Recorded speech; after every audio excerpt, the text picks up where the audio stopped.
So in adding new stuff to my compost pile, like here's some watermelon rinds, what I'll just do is I'll throw it in these buckets. And depending on how much I have, that's not too much. Just throw it all in there and cover it up with some soil.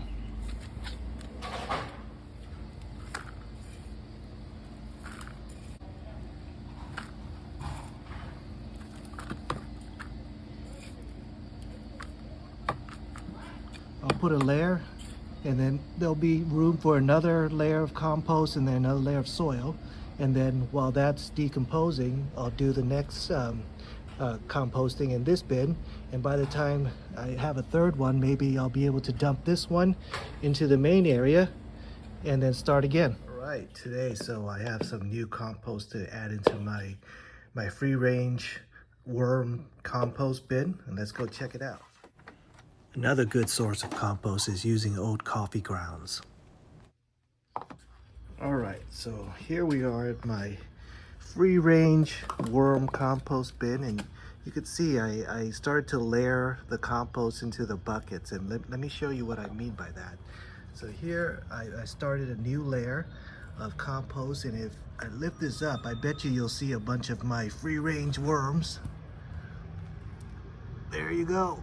So they do come up, and this is an older compost and this is the newer compost. So I don't want to mix the two if I don't need to. And then when it's all ready, I put it into the pile down here. I even grow some plants on top of it. You can see some more free range worms. The trash truck coming by. But anyway, so this bin is the compost in this bin is a little bit older. We did that the last time, and let's take a look at what it looks like. So it's pretty much all composted down.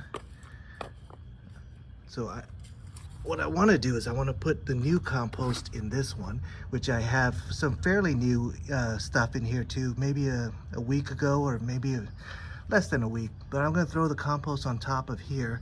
And what I can do, I could either take some soil from here and throw it in there, or I could even just take this soil and throw it in there.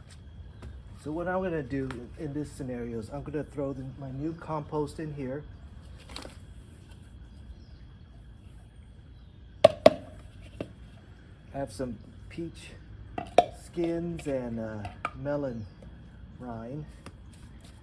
Gonna throw it in there. What I'm gonna do is I'm just gonna take this good compost, it's all ready to go, and just gonna throw it on top and enrich it some more.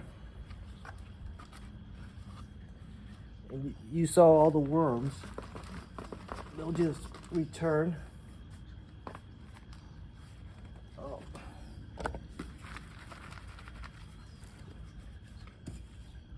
Add some more here.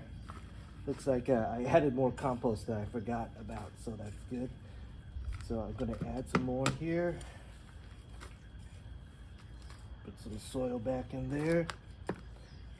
Then layer the compost bins again. And there. So the worms will come and eat the stuff, and they'll go back into the soil, and they'll roam wherever they want, and come back when I have more compost for them. So that's how I do my small scale free range compost pile.